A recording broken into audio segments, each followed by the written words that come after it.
अस्सलाम वालेकुम।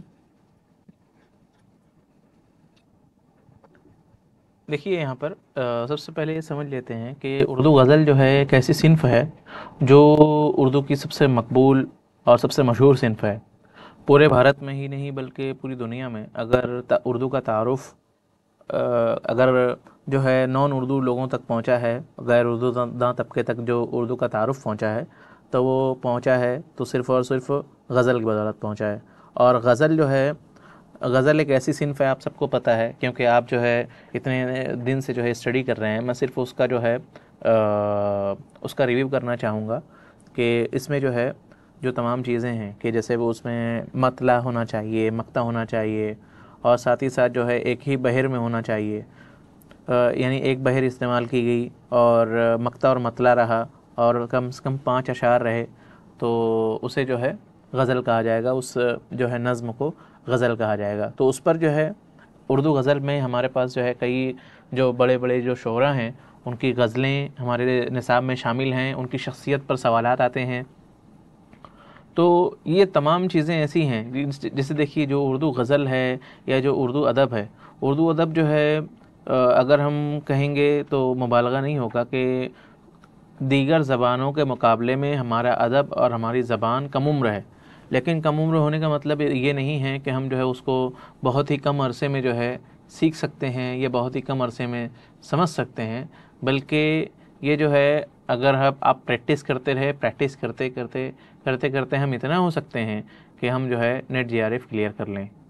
और आप तमाम लोग मेहनत कर रहे हैं, और जो अगर पूरे तौर से अगर ना भी लग सके हों तो अब जो है आपको पूरे तौर से अब लग जाना है, क्योंकि अब जो है एग्ज़ाम सर पर है और आपको जल्द अज जल्द जो है तैयारी करके अपनी आखिरी मराहिल पर, आप आखिरी मराहिल पर हैं, आखिरी आखिरी स्टेप पर हैं, आखिरी पायदान पर हैं, और इस तरह से इस वक्त की जो मेहनत है वो इंशाल्लाह रंग लाएगी। तो देखिए यहाँ पर चंद सवालात हैं जो आप समझ सकते हैं कि ये तमाम ही बेसिक तर्ज के सवालात हैं कि ये ऐसे हैं कि इस पर जो है यानी कि मेरी अभी सर से बात हुई कि इस तरह के जो सवालात हैं, ज़ाहिर बात है कि इस तरह के सवालात अब जो है वो यूजीसी नेट के जो पेपर होता है उसमें कम कम ही पूछे जाते हैं। कम कम इसलिए नहीं, इसलिए पूछे जाते हैं कि अब जो है मुरक्कब सवालात पूछे जाते हैं ख़ास तौर पर, कि जैसे अगर एक अगर स्टेटमेंट दिया हुआ है या अगर कम से कम जो है 5 स्टेटमेंट या 6 स्टेटमेंट अगर दिए हुए हैं, तो ये पूछा जाएगा कि 6 स्टेटमेंट में से जो है कौन सा स्टेटमेंट हमारे उसमें सही है। ठीक है, तो यहाँ पर जो है देखिए एकदम बेसिक क्वेश्चन है कि गज़ल के ज़बान का लफ्ज़ है अरबी, फ़ारसी, उर्दू और तुर्की, है ना। तो आप सबके जवाबात मिल रहे हैं कि ज़ाहिर बात है कि गज़ल जो है किस ज़बान का लफ्ज़ है, तो अरबी ज़बान का लफ्ज़ है। आगे बढ़ते हैं हम। गज़ल के किस शेर को बैतुल गज़ल कहते हैं? बैतुल गज़ल जो है ये आखिरी पहला शेर तो कहलाता है, जो पहला शेर होता है तो वो कहलाता है मतला, और जो आखिरी शेर होता है उसे कहते हैं मक्ता। ठीक है, और बैतुल गज़ल जो है सबसे उम्दा शेर को बैतुल गज़ल कहते हैं। ठीक है, अब यहाँ पर ये बात भी आती है कभी कभी कुछ स्टूडेंट्स को ये जो है इश्तिबा होता है उनके जहन में कि अगर आखिरी शेर में शायर अगर अपना तखल्लुस इस्तेमाल ना करे तो क्या वो मक्ता रहेगा? तो हाँ बिल्कुल, वो मक्ता रहेगा। ठीक है,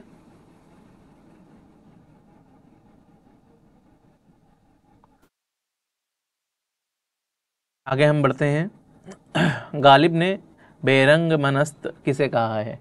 अपने फ़ारसी कलाम को, अपने उर्दू कलाम को, अपनी गज़लों को और अपने खतूत को। गालिब जो है, गालिब एक ऐसे शायर हैं कि जिनके ज़िक्र के बगैर और जिनकी शायरी के बगैर उर्दू जो अदब है और ख़ास तौर पर उर्दू शायरी है वो मुकम्मल होती ही नहीं है, क्योंकि गालिब जैसा जो है शायर और फ़िक्र करने वाला शायर, यानी कि ऐसा शायर है जहाँ पर जो है फ़लसफ़ियाना अफ़कार हमें मिलते हैं और लफ्ज़ियात का वैसा बर्ताव मिलता है।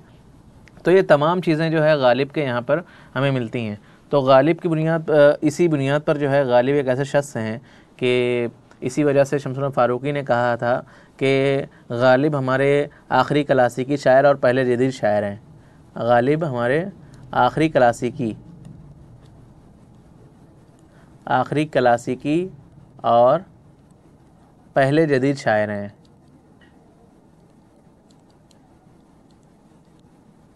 ये बयान किसका है? तो ये बयान है शमसुल फ़ारूकी का। ये आपको याद रखना है, फ़ारूकी साहब का बयान है।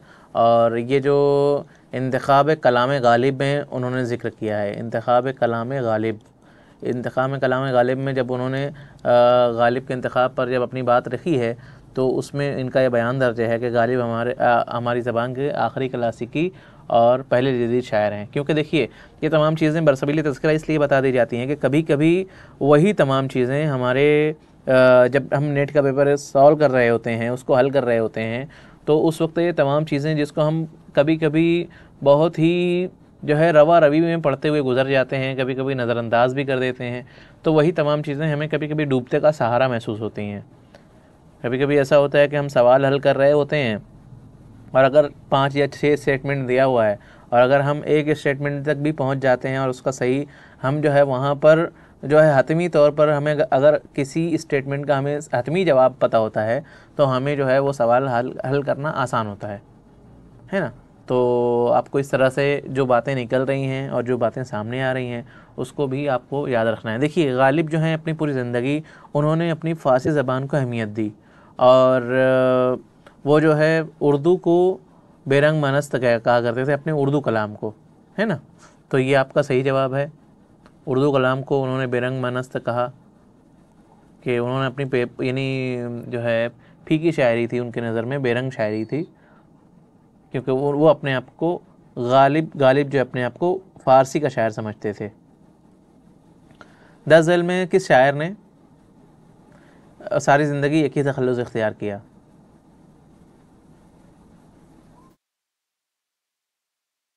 दज़ल में किस शायर ने सारी ज़िंदगी एक ही तखल्लुस इख्तियार किया? सुरूर जहानाबादी,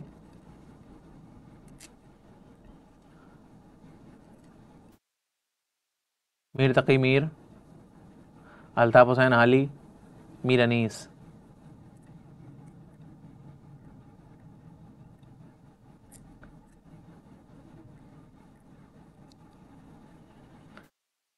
हमारा सही जवाब है मीर तकी मीर, है ना। ये आपको याद रखना है कि हमारा सही जवाब क्या है, मीर तकी मीर। और मीर अनीस कौन है?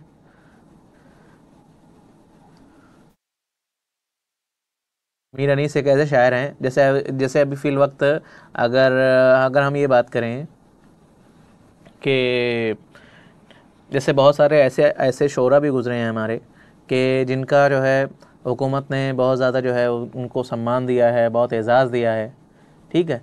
तो उसमें जो है मीर अनीस भी हैं और उसमें जो है देखिए अगर हम इस तरह से लिस्ट बनाएंगे जिनको जो है हुकूमत ने बहुत ज़्यादा अहम समझा है तो गालिब हैं, मीर अनीस हैं और इकबाल हैं, ठीक है, और फ़िराक़ हैं। ये तमाम ऐसे शोरा हैं उर्दू के जिन पर हुकूमत हिंद ने डाक टिकट जारी किया है। तो आपको ये भी याद रखना है, हो सकता है कहीं ना कहीं काम आ जाए। तो देखिए ये जो है यहाँ पर जो है मीर तकी मीर हमारा जवाब है, वरना ये जो है सुरूर जहानाबादी, अल्ताफ़ हुसैन आली, मीर अनीस, इन सब के जो अव्वलीन जो बरसों में इनके जो है अलग अलग तखल्लुस इन्होंने अलग अलग तखल्लुस इस्तेमाल किया।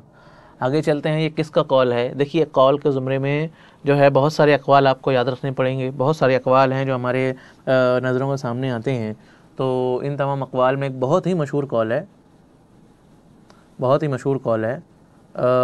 मुग़लों ने हिंदुस्तान को 3 चीज़ें दी, ताजमहल, उर्दू और गालिब, है ना। तो इसमें कौन है जिनका ये बयान है?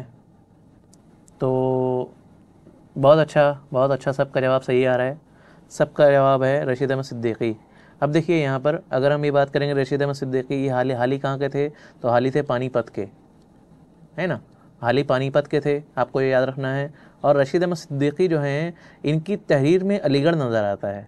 अगर हम ये बात करेंगे कि जैसे अगर मैं ये 4 अफराद का जिक्र करूँ और ये कहूँ कि किसकी तहरीर में अलीगढ़ नज़र आता है और कौन कौन सा शायर जो हैं यानी कौन से मुसन्निफ़ ऐसे हैं जो बार बार जो है तम अपनी पूरी तहरीरों में सिर्फ़ और सिर्फ अलीगढ़ की बात करते हैं, यहाँ तक कि किसी ने उनको ये भी कह दिया कि जब आप अपनी तहरीर लिखा करें या अगर कोई किताब जो है शाये किया करें या कोई मजमून लिखा करें तो उसके साथ साथ आप एक फ़रहंग भी लिख दिया करें। फ़रहंग में क्या रहेगा? तो वो लिखने कहने वाले ने, एतराज़ करने वाले ने कहा कि जो मकाम और तमाम जगहों के नाम हैं, जैसे अलग अलग जगहों के नाम जो है, जो अलीगढ़ की जगहें हैं और अलग अलग मकामात हैं, तो उन तमाम मकामात के नाम वो इस्तेमाल किया करते थे। तो एतराज़ करने वाले का ये कहना था कि आप इस तरह से फ़रहंग इस्तेमाल करेंगे तो फ़रहंग इस्तेमाल करने की शक्ल में की सूरत में जो मुख्तलिफ़ लोग रहेंगे जो अलीगढ़ के नहीं हैं, तो उनको आपकी तहरीर बेहतर तौर पर समझ में आएगी। तो रशीद सिद्दीकी साहब ने उनका जो एतराज़ है वो ख़ारिज कर दिया और ये कहा कि ये मेरी ज़रूरत नहीं है बल्कि पढ़ने वाले की ज़रूरत है कि वो अगर समझना चाहे तो उसको समझना पड़ेगा, है ना। यानी ये मेरी तहरीर की गलती नहीं है बल्कि पढ़ने वाले की गलती है। तो ये रशीद अहमद सिद्दीकी साहब थे और ज़बरदस्त जो है आप ये कह सकते हैं कि बेहतरीन जो है साहब तर्ज़ अदीब थे और उनका मखसूस उसलूब था, उस उसलूब के वो मालिक थे। इनकी जो मशहूर किताबें हैं, कुछ मशहूर किताबों का नाम आप बता सकते हैं?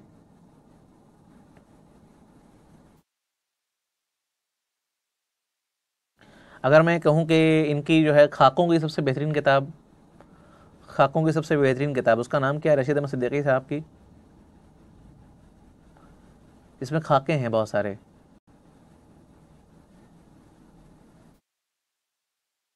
मज़ामीन रशीद मज़ामीन है। मज़ामीन रशीद मज़ामीन है। सैयदा तस्कीन आपका सही जवाब है। गंजहाए गिराम आया, है ना। गंजहाए गिराम आया उनका जो है क्या है, तो इनके खाकों की किताब है, बहुत ज़बरदस्त मजमूआ है। और अब्दुर्रहमान बिजनौरी ये कौन हैं? तो अब्दुर्रहमान बिजनौरी जो हैं इन्होंने जो है गालिब को गालिब बनाने में जो अहम रोल, यानी कि जो अव्वलीन जो लोग थे जिन लोगों ने गालिब की तारीफ़ की और गालिब की जो है महासिन कलाम गालिब पर गौर किया, तो उसमें एक अब्दुर्रहमान बिजनौरी थे। और कलीमुद्दीन अहमद नक्काद हैं और इन्होंने जो है मगरबी तनकीद की नज़र से उर्दू तनकीद को देखा। बहुत सारी चीज़ों को जो है इन्होंने जो है अपनी तनकीद का निशाना बनाया। आशिफ्ता बयानी मेरी उनकी जो है आप बीती थी, आशिफ्ता बयानी मेरी।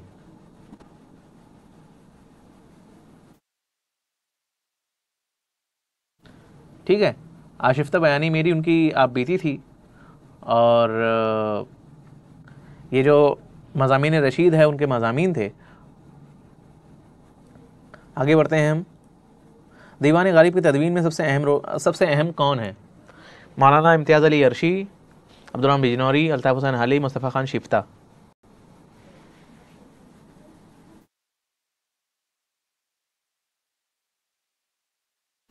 जी, रशीद साहब जो हैं तासुराती नक्काद भी थे। यहाँ पर जो है हमारा जवाब क्या रहेगा? जी, हमारा जवाब रहेगा मौलाना इम्तियाज़ अली अरशी। अब मौलाना इम्तियाज़ अली अरशी ने क्या किया? तो उनका कारनामा है कि उन्होंने नुस्ख़ा अरशी की अशाअत की। नुस्ख़ा अरशी, क्योंकि ये जो है दीवान गालिब के कई नुस्खे जो है शाये हुए, अलग अलग जो हैं लोगों ने जो है अपने अपने नुस्खे जो है जारी किए। तो नुस्ख़ा अरशी में उन्होंने क्या किया? नुस्ख़ा अरशी में एक ख़ास बात ये थी कि ज़मानी तरतीब के साथ इन्होंने जो है शाये किया था। ये ख़ास तौर पर ये बात थी मौलाना इम्तियाज़ अली अरशी के इस नुस्ख़ा अरशी की। ठीक है, अब्दुर्रहमान बिजनौरी कौन है? तो अब्दुर्रहमान बिजनौरी ने महासिन कलाम गालिब लिखा, महासिन कलाम गालिब। और आपने वो जो कौल है वो सुना होगा कि इन्होंने लिखा है कि जो है हिंदुस्तान की दो इल्हामी किताबें हैं, एक मुक़द्दस है वैद और दूसरे दीवान गालिब। तो ये जो कौल है वो अब्दुर्रहमान बिजनौरी का है। और अल्ताफ़ हुसैन हाली का क्या मामला है? तो इन्होंने जो है यादगार गालिब लिखी, है ना। यादगार गालिब किसने लिखी? तो अल्ताफ़ हुसैन हाली ने लिखी। उसके बाद मुस्तफ़ा खान शिफ्ता कौन है? तो शिफ्ता जो हैं उनके हमस रहे हैं। देखिए ये तमाम चीज़ें, जैसे एक सवाल को हल करने के लिए इतनी मालूमात हमें होना चाहिए कम से कम, ये क्योंकि बेसिक सवालात हैं। ये जो मैं सवालात कर रहा हूँ आप अल्हम्दुलिल्लाह जवाबात दे रहे हैं, लेकिन ये जो सवालात हैं, अगर आपके सामने ये सवालात हैं तो आप इसको हल कर ले रहे हैं तो आप बिल्कुल ये मत सोचिए कि हम तो बहुत अच्छा यानी जा रहे हैं माशाल्लाह आप लोग मेहनत कर रहे हैं, उससे इनकार नहीं है, लेकिन ओवर कॉन्फिडेंट नहीं होना है, ठीक है। हमें और मेहनत करनी है और ज़बरदस्त तरीके से पढ़ना है।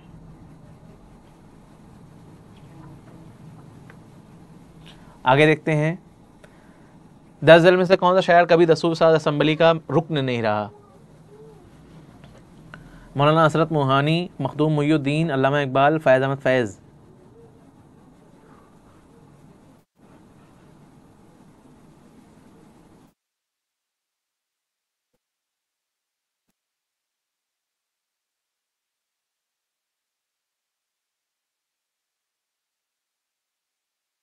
ज़रा सोचिए, सोच कर जवाब दीजिए।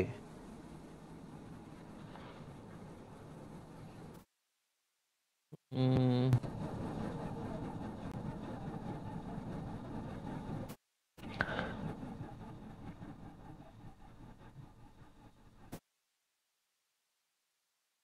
यानी इसका मतलब ये है कि आपने जो है बहुत गौर से तमाम अफराद को पढ़ा नहीं है। वरना जैसे देखिए, ये जो तमाम ये चारों जो अफराद हैं, ये जो चारों शख्सियात हैं, ये चारों शख्सियात आपके सिलेबस में शामिल हैं।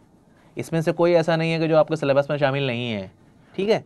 अब देखिए, सही जवाब इसका डी है। सही जवाब इसका क्या है? डी है, फैज़ अहमद फ़ैज़। अब देखिए कैसे, कि मौलाना हसरत मोहानी ये क्या थे? ये मेंबर ऑफ पार्लियामेंट थे। ये 1951 में, यानी जब हमारी ये कहना चाहिए जब पहली अपनी लोकसभा बनी, तो लोकसभा के ये मेंबर थे। कौन? मौलाना हसरत मोहानी। और लोकसभा बनने से पहले जब दस्तूर साज असम्बली थी, तो दस्तूर साज असम्बली में जो है मौलाना हसरत मोहानी उसके मेंबर थे, ठीक है। इंडियन पार्लियामेंट की बात कर रहा हूँ, इंडियन पार्लियामेंट की बात कर रहा हूँ। इंडियन पार्लियामेंट में लेजिस्लेटिव असेंबली के मेंबर थे, ठीक है। उसके बाद मखदूम मुइयुद्दीन जो है, ये क्या रहे? तो दस्तूर साज असम्बली कहा गया है। तो यहाँ पर क्योंकि बात असम्बली की आ रही है, तो और सियासत की बात की जा रही है, तो यहाँ पर ये एमएलए रहे। एमएलए 2 टाइम एमएलए रहे। कहाँ के एमएलए रहे? तो ये रहे आंध्र प्रदेश के एमएलए। कौन? मखदूम मुइयुद्दीन हमारे, ठीक है। अल्लामा इकबाल आप कई लोगों ने जवाब दिया अल्लामा इकबाल के बारे में। तो अल्लामा इकबाल भी जो है लेजिस्लेटिव रुकन बनाए गए थे, यानी जो असम्बली थी वहाँ की रियासती असम्बली, उसके रुकन थे। पंजाब असम्बली से पंजाब से जो है पंजाब लेजिस्लेटिव काउंसिल में चुने गए थे, ठीक है। और फैज़ अहमद फ़ैज़ ऐसे थे कि जो इनमें से यानी एक भी दफ़ा वो कोई सियासत में इन्होंने हिस्सा नहीं लिया, ठीक है। अब यहाँ पर ये इनका ताल्लुक़ कहाँ से है? तो इनका ताल्लुक़ मिलिट्री से है। सैयदा तस्कीन आपने सही जवाब दिया कि इनका ताल्लुक़ कहाँ से है, तो मिलिट्री से है, ठीक है। अब यहाँ पर मिलिट्री में खिदमत अंजाम देने वाले और कौन हैं? कोई और बताएगा मुझे जो हमारे सिलेबस में शामिल हैं? फ़ैज़ अहमद फ़ैज़ के अलावा और कौन से शख्स ऐसे हैं, कौन से शायर ऐसे हैं जो हमारे सिलेबस में शामिल हैं और मिलिट्री में थे, मिलिट्री में खिदमत अंजाम दी? Yes, very good. Noon Meem Rashid ने, नून मीम राशिद ने जो है मिलिट्री में खिदमत अंजाम दी थी। देखिए, इस तरह से होता है, आपको कुछ ना कुछ कहीं ना कहीं से ये तिकड़म करके आपको याद रखना है कि कहाँ से क्या होता है और किसका ताल्लुक़ किससे है, ठीक है। तो यही चीज़ें रहेगी, कहीं ना कहीं जो है हमें ये आना चाहिए कि हम जो है इस तरह से सवाल के जवाब दे सकें। आगे देखते हैं, 10 झेल में से किस शायर का ताल्लुक दर्स व तदरीस से नहीं रहा?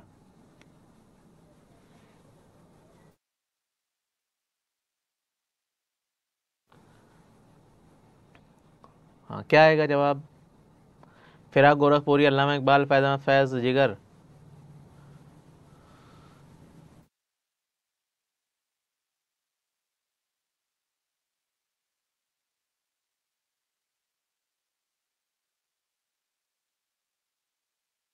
सोच कर जवाब दीजिए, सोच कर जवाब दीजिए।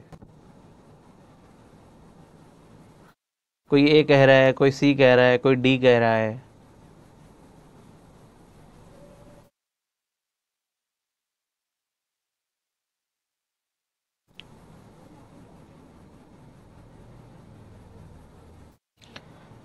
अब देखते हैं यहाँ पर फिराक गोरखपुरी जो है ये टीचर थे, ये न सिर्फ टीचर थे बल्कि ये प्रोफेसर थे। कहाँ प्रोफेसर थे? तो ये जो है इलाहाबाद यूनिवर्सिटी में प्रोफेसर थे। ठीक है, इलाहाबाद यूनिवर्सिटी में प्रोफेसर थे। तो यानी तो हमारा जवाब ये, क्योंकि देखिए हमसे नहीं पूछा है, तो फिराक गोरखपुरी नहीं आएंगे, अल्लामा इकबाल नहीं आएंगे, फैज़ नहीं आएंगे। हमारा जवाब रहेगा जिगर मुरादाबादी।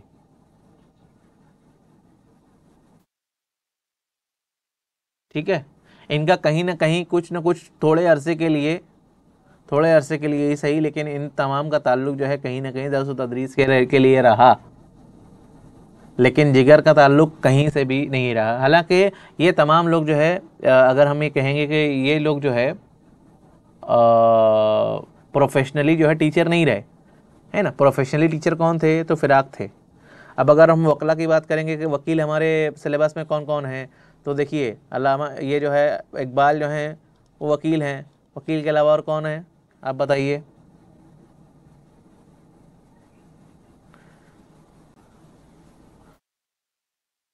हाँ बैरिस्टर थे। तो और कौन था बैरिस्टर?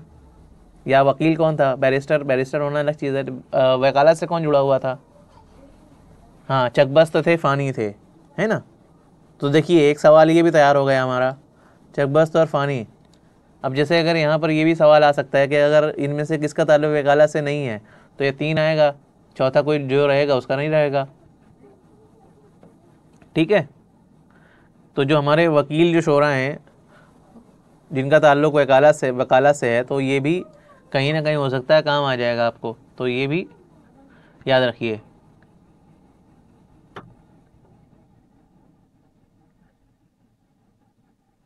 पंडित ब्रिज नारायण चकबस्त, फ़ानी बदायूनी, अल्लामा इकबाल। ठीक है, इन तीनों का ताल्लुक जो है वकालत से रहा।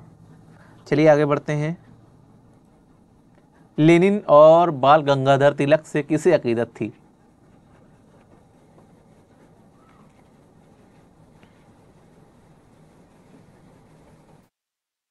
और उन्होंने तिलक की मौत पर जो है एक नज्म भी तहरीर की थी।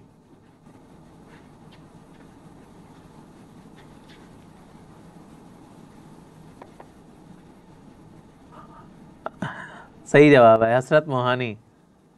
हसरत मोहानी जो है ऐसी शख्सियत थे, मौलाना हसरत मोहानी ऐसी शख्सियत थे जिन्होंने जो है लेनिन पर जो है बाल गंगाधर तिलक पर जो है नज्म लिखी थी। क्योंकि अगर सिर्फ लेनिन की बात आएगी तो लेनिन पर किसने लिखा है? लेनिन पर किसने लिखा है?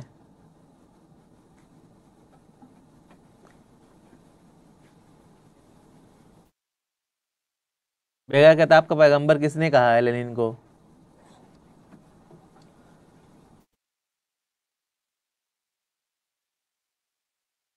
जोश ने कहा है बेगर किताब का पैगंबर। इकबाल ने कहा है।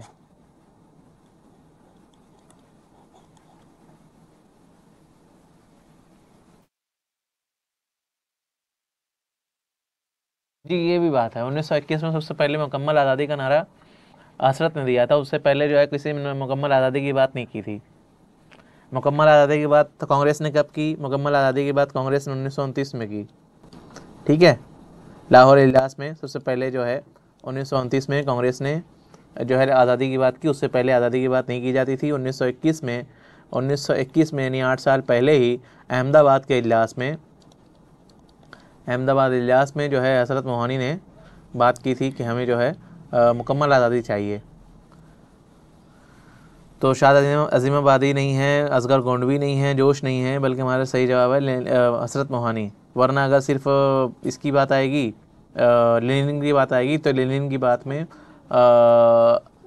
जो है हसरत भी जवाब हो सकता है, जोश भी जवाब हो सकता है, लेकिन हमारा सही जवाब क्योंकि बाल गंगाधर तिलक पर आ रहा है, तो बाल गंगाधर तिलक की वजह से हमारा जवाब हो जाएगा हसरत मोहानी।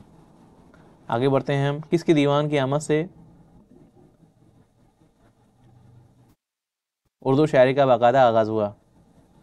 किसकी दीवान की आमद से दिल्ली में उर्दू शायरी का बाकायदा आगाज़ हुआ? कुली कुतुब शाह, बुलबुल, अमीर खुसरो, वली दखनी।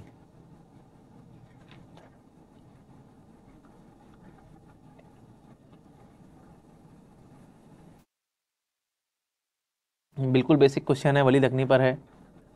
वली दखनी पर है, किसकी दीवान की आमद से दिल्ली में उर्दू शायरी का बाकायदा आगाज़ हुआ, तो वली दखनी है। उसके बाद जो है उर्दू का सूफ़ी शायर कौन है?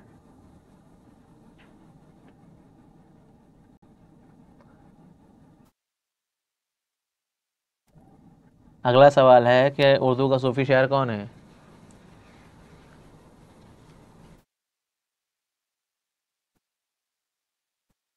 यहाँ पर हमें ये देखना पड़ेगा कि जो सूफियत से ताल्लुक़ किस किस का है और किस किस ने जो है, देखिए यहाँ पर गालिब का ताल्लुक़ सूफियत से रहा ही नहीं, हालांकि, और गालिब का ताल्लुक़ बहुत अजीब अजीब यानी मामलात में रहा। आपको ये भी याद रखना पड़ेगा, गालिब जो है कुमारबाजी के चक्कर में कुमारबाज थे, कुमारबाजी के चक्कर में इनको जो है जेल भी हुई थी। ठीक है, इनको जो है जेल जाना पड़ा था गालिब को, तो ये भी आपको याद रखना है। मोमिन खान मोमिन का क्या ताल्लुक़ है? मोमिन खान मोमिन जो है गालिब के हमअसर हैं, है ना। अगर हम हमअसर की बात करेंगे तो मोमिन जो है गालिब के हमअसर थे। मीर तकी मीर,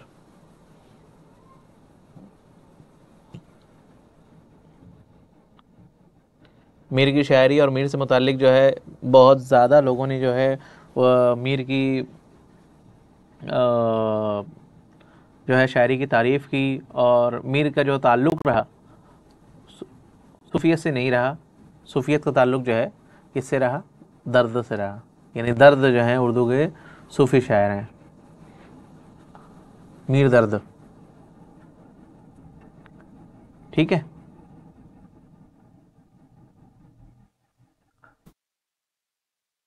ज़िक्र मीर क्या है? गज़लों का मजमूआ, तज़किरा, तनकीदी किताब, खुद नविश्त सामाने।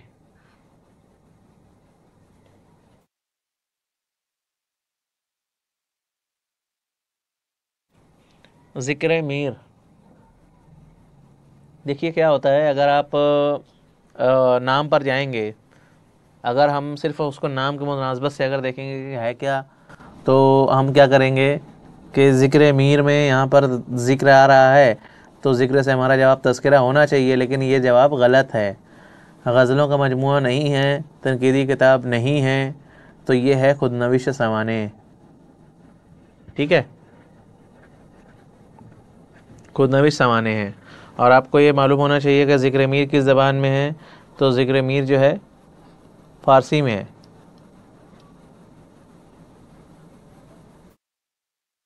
ठीक है, याद रहेगा। और इसका उर्दू तर्जुमा किसने किया? उर्दू तर्जुमा किसने किया?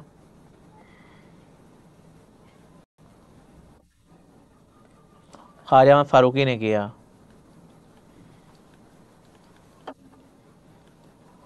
ख्वाजा अहमद फ़ारूकी ने जो है ज़िक्र मीर का उर्दू तर्जुमा किया है।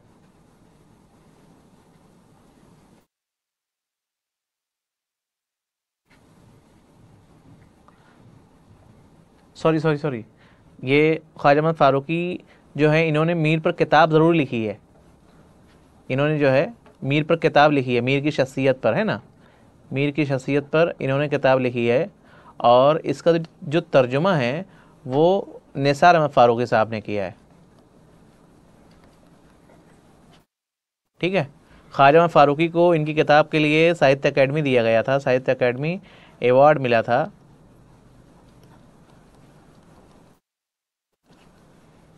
मीर की शख्सियत पर उन्होंने किताब लिखी थी। ठीक है, ये भी आपको याद रखना है। ख्वाजा अहमद फ़ारूकी जो हैं, क्योंकि एक ऐसे शायर हैं और एक ऐसे शख्स हैं जिनको जो है कहना चाहिए प्रोफेसर एमेरिटस बनाया गया।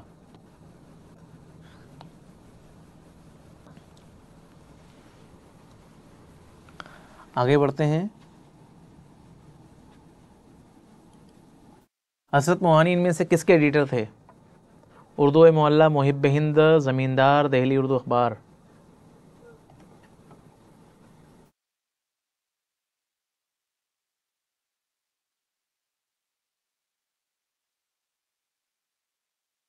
दहली उर्दू अखबार, ज़मींदार। दहली उर्दू अखबार के मुदीर कौन थे? ज़मींदार के मुदीर कौन थे?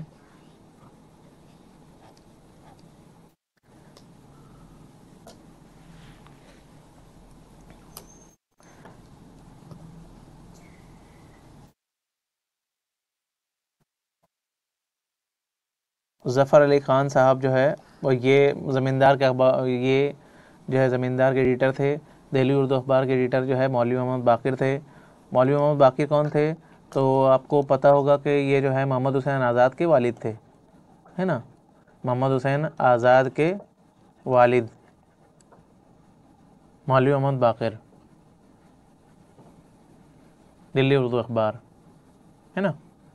और हमसे जो सवाल किया गया है वो है हसरत मोहानी से मुताल्लिक, और ये हमारा सही जवाब है उर्दू मोहल्ला।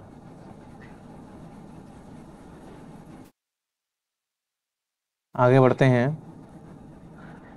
10 झील में से किस शायर ने खुद को अंदलीब गुलशन नाफरीदा कहा है? आतिश, गालिब, मीर दर्द, नासिख। एकदम बहुत ही आसान सवाल है। अपने आप को गुलशन नाफरीदा कहने वाले हैं गालिब, मिर्ज़ा गालिब।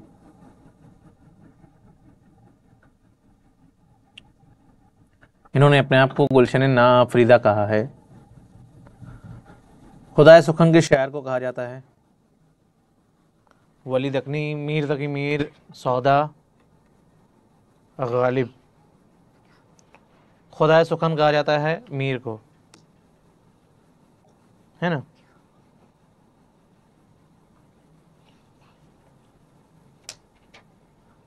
वली दकनी का ताल्लुक कहाँ से था? गालिब का ताल्लुक कहाँ से था, सौदा का ताल्लुक कहाँ से था, और मीर का ताल्लुक कहाँ से था? ये आपको ये भी याद रखना पड़ेगा कि किसकी पैदाइश कहाँ हुई, किसकी किसकी वफ़ात कहाँ हुई, या किसका मज़ार कहाँ पर है, या किसका जो है मदफन कहाँ पर है। तो कुछ कुछ चीज़ें कैसी होती हैं कि अगर आपसे मदफन के मुतालिक ही सवाल कर लिया गया कि गालिब का मदफन जो है वो दिल्ली में है,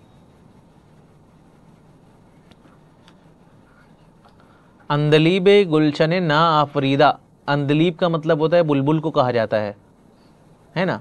और गुलशन ना आफरीदा यानी उजड़े हुए चमन का बुलबुल। गुलशन ना आफरीदा, अंदलीब गुलशन ना आफरीदा यानी उजड़े हुए चमन का बुलबुल, यानी इसका मतलब है कि जो दिल्ली उजड़ गई थी उसको कहा गया, उसकी तरफ इशारा था, है ना। इसीलिए गुलशन ना आफरीदा, अंदलीब गुलशन ना आफरीदा अपने आप को कहा था गालिब ने। हमारा सही जवाब है यहाँ पर खुदाए सुखन मीर तकी मीर को कहा जाता है। ये आपको याद रखना है।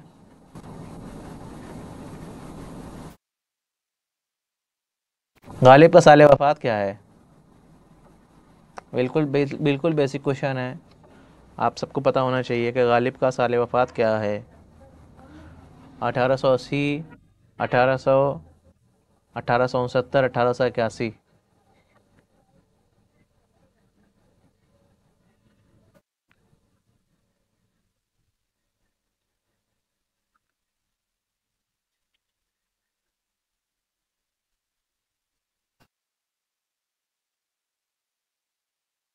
देखिए 1869 में गालिब की वफ़ात हुई थी, और गालिब की वफ़ात के बाद जो है यानी कि इसी के 100 साल के बाद 1969 में जश्न गालिब जो है, जश्न गालिब मनाया गया।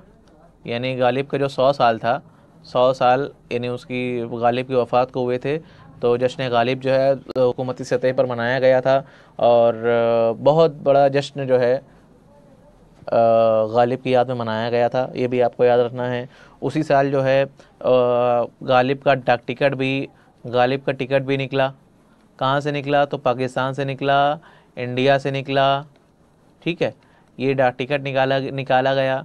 उसके अलावा जो है बहुत सारी किताबों पर सेमिनार हुए, और बहुत ज़्यादा जो है एहतमाम किया गया, मुशायरों का एहतमाम किया गया। तो ये सब जो है गालिब के उसमें किया गया था, है ना। तो ये आपको याद रखना है, कब? 1969 में जश्न गालिब।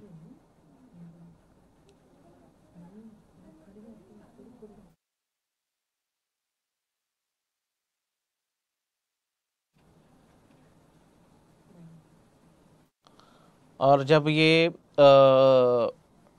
जो है 1969 के बाद इसी जश्न से मुतालिक जो है साहिर ने बहुत मशहूर नज़्म भी लिखी थी,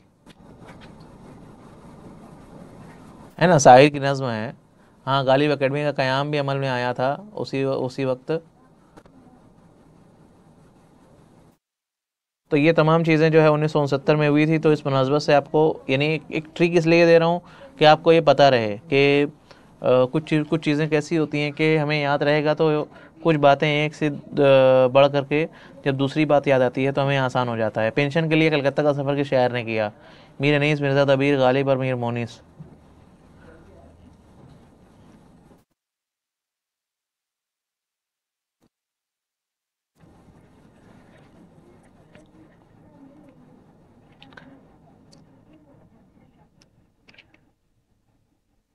जैसे मीर अनीस जो हैं कैसे शायर हैं, इन्होंने मरसिया गोई में बहुत ज़्यादा कमाल हासिल किया।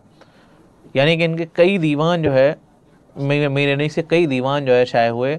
और बहुत ज़्यादा लिखा, यानी उन्होंने अपनी पूरी ज़िंदगी में जितना कुछ लिखा तो वो सिर्फ मरसिया और सिर्फ मरसिया लिखा। पूरी ज़िंदगी सिर्फ और सिर्फ उन्होंने मरसिया लिखा, है ना। और उनको जो है अलग अलग जगह पर बुलाया भी गया, लेकिन फिर वापस कहाँ आए, वापस अपने वतन वापस आए। उनकी पूरी ज़िंदगी जो है मरसिया में गुजरी। यहाँ तक कि उनका एक मिसरा है, आप सबको हो सकता है पता हो, अगर किसी को नहीं पता है तो उनके लिए बता देता हूँ कि उनका एक मिसरा है, आज शब्बीर पे क्या आलम तन्हाई है ना। ये बहुत मशहूर है। तो इस एक मिसरे पर गालिब ने कहा था कि ये एक मिसरा ही पूरा जो है, एक मिसरा ही पूरा मरसिया है। आज शब्बीर पे क्या आलम तन्हाई है। ये किसका है? मीर अनीस का है। लेकिन हमारा सही जवाब, ये जो सवाल है हमारा हमारा सही जवाब है गालिब, ठीक है। क्योंकि पेंशन के लिए कलकत्ता का सफ़र, अब कलकत्ता क्यों गए थे? हाँ, 5वीं पुश्त शब्बीर की मद्दाही में। उम्र गुजरी है इसी दश्त की सयाही में, उम्र गुजरी है इसी दश्त की सयाही में, 5वीं पुश्त है शब्बीर की मद्दाही में।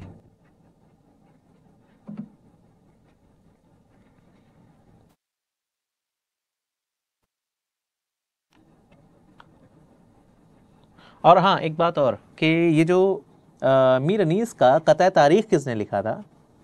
मीर अनीस का कतः तारीख किसने लिखा?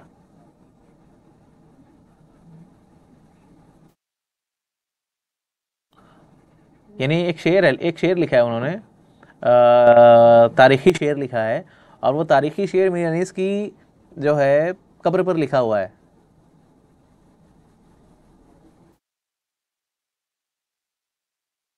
Yes, very good. Mirza Dabeer ने लिखा है ना। मिर्ज़ा दबीर ने जो लिखा है तो वो क्या है, उनकी कब्र पर लिखा हुआ है। आगे बढ़ते हैं।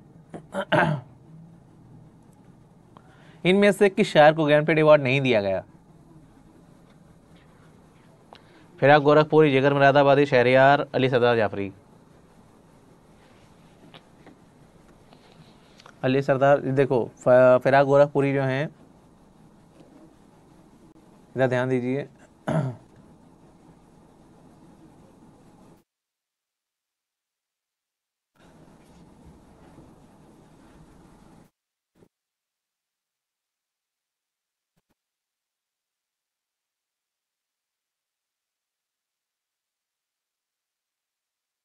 जी, सही जवाब जो है हमारा क्या है, इस सवाल का सही जवाब है जिगर मुरादाबादी। अब यहाँ पर जो है फिराक गोरखपुरी जो है पहला जो है अवार्ड किसको मिला?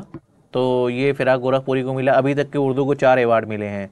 सबसे पहला मिला फिराक गोरखपुरी को, उसके बाद जो है किसको मिला? तो कुर्रतुल ऐन हैदर को। उसके बाद किसको मिला? तो मिला अली सरदार जाफरी को, और फिर मिला शहरयार को। तो अभी तक के 4 अवार्ड मिल चुके हैं।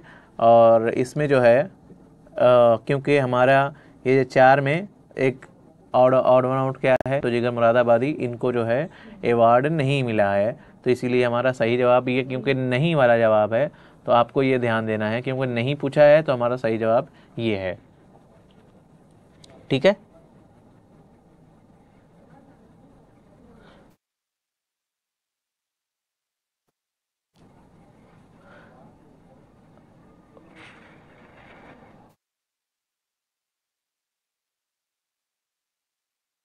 रहमान राही कश्मीरी जो हैं वो कश्मीरी के हैं और उर्दू के नहीं हैं।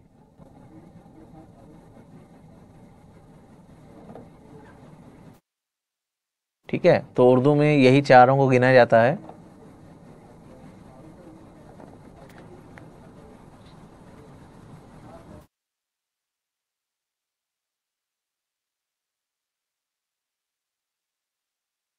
उसके बाद जो है आगे देखते हैं, फिराक गोरखपुरी की किताब मन आनम क्या है? रबाइयात का मजमूआ, खुतूत, रिपोर्टाज, तज़किरा।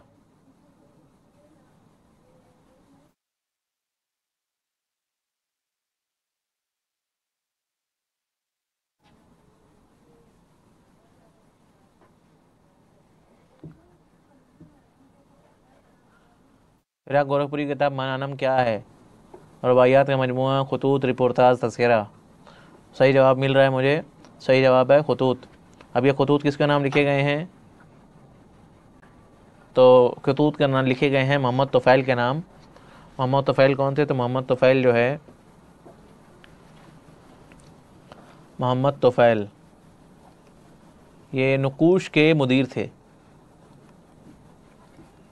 नुकूश के मुदीर थे मोहम्मद तुफ़ैल, उनके नाम जो है ये खुतूत लिखे गए हैं। तो मन आनम जो है ये किताब है, फिराक गोरखपुरी की किताब मन आनम। ठीक है, और ये पूरे के पूरे जो खुतूत हैं नुकूश के मुदीर नुकूश को लिखे गए थे, है ना। आगे बढ़ते हैं। हासिल सैर जहाँ किसकी कुलियात है?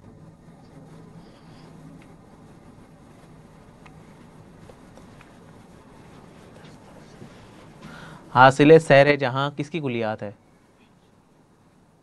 अख्तरुल ईमान, शहरयार, फिराक गोरखपुरी, कलीम आजिज़। तो देखिए यहाँ पर जो है, अगर आप ये बात करेंगे कि अख्तरुल ईमान का जो है, अख्तरुल ईमान की जो कुलियात है वो कुलियात अख्तरुल ईमान, ऐसे ऐसे नाम है उसका, है ना। कुलियात अख्तरुल ईमान इस तरह से शाये हुई। उसके बाद जो है शहरियार का, शहरियार के जो कुलियात है तो वो किस नाम से शाये हुई? तो सूरज को निकलता देखूं, सूरज को निकलता देखूं नाम से शाये हुई। फिराक गोरखपुरी की कुलियात छपी, और कलीम आजिज़ की कुलियात, ये सब भी जो है अलग अलग इनके मजमूए शाये हुए। लेकिन अब हमें यहाँ देखना पड़ेगा कि हासिल सैर जहाँ ये किसकी कुलियात है? तो उसका सही जवाब है शहरियार, कि इनका जो है पहली कुलियात जो थी वो थी हासिल सैर जहाँ। उसके बाद जो दूसरी कुलियात इनकी छपी तो वो थी सूरज को निकलता देखूं। ठीक है, जैसे यहाँ पर जो है यहाँ पर आपको पूरा शेर बता देता हूँ कि इस नतीजे पे पहुँचते हैं सभी आखिर में, इस नतीजे पे पहुँचते हैं सभी आखिर में,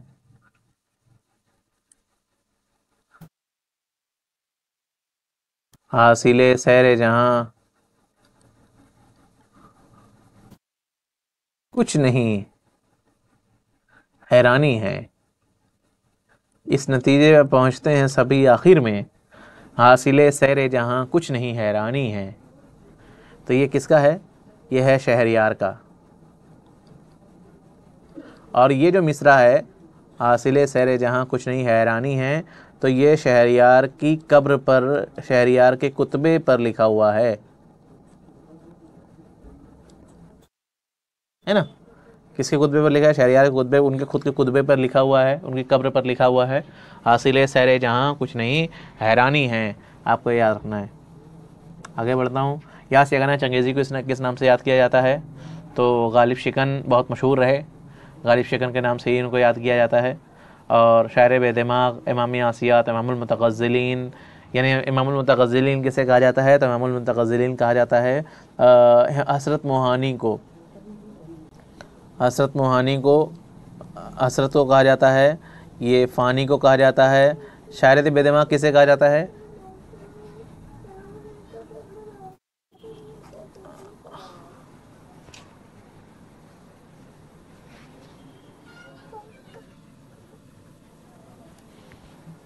आगे बढ़ते हैं हम।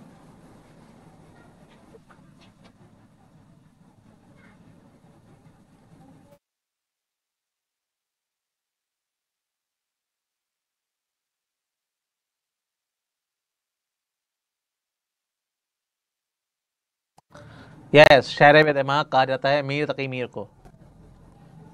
ठीक है, मीर तकी मीर को कहा जाता है। आगे देखते हैं, ये सवाल शायद रिपीट हो गया है। हासिल सैर जहाँ और सबसे पहला ज्ञानपीठ अवार्ड पाने वाले उर्दू कलामकार कौन हैं? तो इसका जवाब हम पहले ही बात कर चुके हैं कि अगर हम ज़मानी तरतीब के मुताबिक देखेंगे तो ज़मानी तरतीब के मुताबिक जो है पहला जो अवार्ड है, पहला अवार्ड किसको मिला? तो पहला अवार्ड जो है मिला फ़िराक गोरखपुरी को। दूसरा अवार्ड मिला जो है इनमें से, देखिए कलीम अजूज़ को अवार्ड नहीं मिला है, अख्तरुल ईमान को अवार्ड नहीं मिला है, और शहरयार का नंबर चौथा है ना। अब यहाँ पर अगर मैं बात करूँगा कि अगर ज्ञानपीठ, ठीक है, अगर मैं बात करूँ सरस्वती सम्मान किसको मिला है? सरस्वती सम्मान किसको मिला है? तो पहला मिला है शमस फारूकी को, शमस फारूकी को मिला है, और सेकंड किसको मिला है? नैयर मसूद को। ठीक है,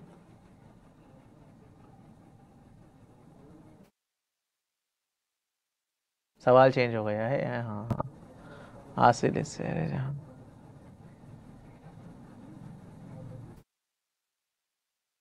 तो सबसे पहला ज्ञानपीठ किसको मिला? तो सबसे पहला ज्ञानपीठ जो है मिला है फ़िराक को, है ना। ये एक नंबर पर हैं, फ़िराक गोरखपुरी एक नंबर पर हैं, कुर्रतुल ऐन हैदर 2 नंबर पर हैं, और अली सरदार जाफरी 3 नंबर पर हैं, और शहरयार 4 नंबर पर हैं। इस तरह से ज्ञानपीठ अवार्ड जो हैं ये चारों के चारों आ गए। अब मैं यहाँ पर आपको बता रहा था कि किस तरह से सरस्वती सम्मान जो है 2 लोगों को मिला है। एक नंबर पर हैं फ़ारूकी साहब, और दूसरे पर हैं नैयर मसूद। ये भी आपको ये याद रखना है, क्योंकि ये भी आपके काम की चीज़ है। अब नैयर मसूद को किस लिए मिला है और फ़ारूकी साहब को किस लिए मिला है? तो फ़ारूकी साहब को मिला है शेर शोर अंगेज़ के लिए। शेर शोर अंगेज़, शेर शोर अंगेज़ क्या है? तो ये तनकीद है। ये किसकी तनकीद है? तो मीर की तनकीद है, मीर की तनकीद है। और यानी कि कहना चाहिए तनकीद से बेहतर लफ्ज़ अगर आएगा तो ये मीर का इंतखाब है, इंतखाब कलाम में मीर है। और नैयर मसूद क्या है? ये नैयर मसूद का क्या है? तो नैयर मसूद के अफ़साने हैं। अफ़सानों का नाम क्या है? अफ़सानवी मजमूए का नाम क्या है? तो वो मजमूए का नाम है ताऊस चमन की मैना।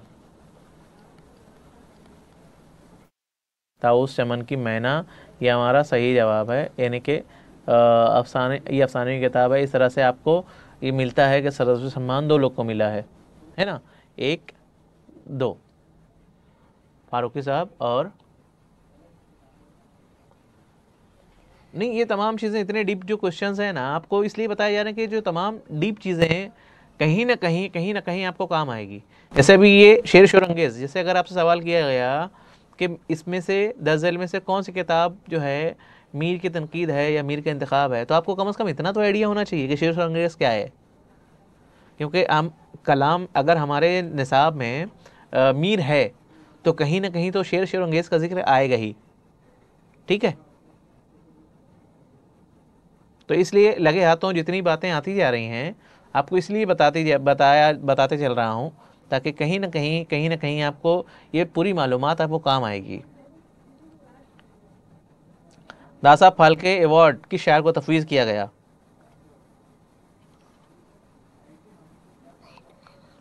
दासा फाल्के अवार्ड किस शायर को तफवीज़ किया गया? यहाँ हमारे हमारे सामने 4 शायर हैं, अख्तरुल ईमान, साहिल लुधियानवी, मजरूह सुल्तानपुरी, शकील बदायूनी।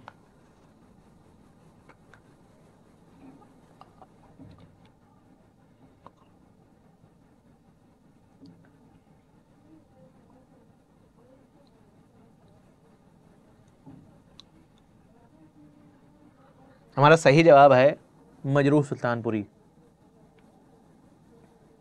हमारा सही जवाब है मजरूह सुल्तानपुरी। 1993 में इनको जो है दादा साहब फाल्के अवार्ड मिला, और ये पहले जो है पहले नगमा निगार थे इंडस्ट्री के जिन्हें जो है इस अवार्ड से सम्मानित किया गया।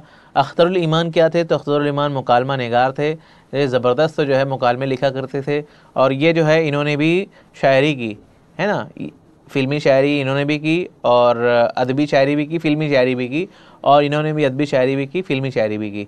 लेकिन जो है नगमा निगार होने की हैसियत से सबसे ज़्यादा मकबूलियत और जो है जो एज़ाज़ उनको मिला दादा साहब फाल्के अवार्ड, तो ये किसके हिस्से में आया? तो हिस्से में आया मजरूह सुल्तानपुरी के, मजरूह साहब के हिस्से में आया।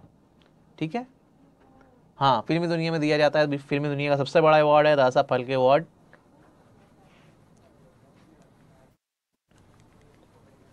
ठीक है, इस तरह से आज का सेशन जो है हम यहाँ पर ख़त्म कर रहे हैं, और आप ये कोशिश कीजिए कि आपको जल्द अज जल्द जो है क्योंकि JRF करना है, उस मुताबिक आपको पढ़ाई भी करनी है, और पढ़ाई करेंगे तो हमें जो है बहुत आगे तक जाना है, बहुत आगे तक जाना है, यानी कि हमें क्या करना है? तो JRF लेना है।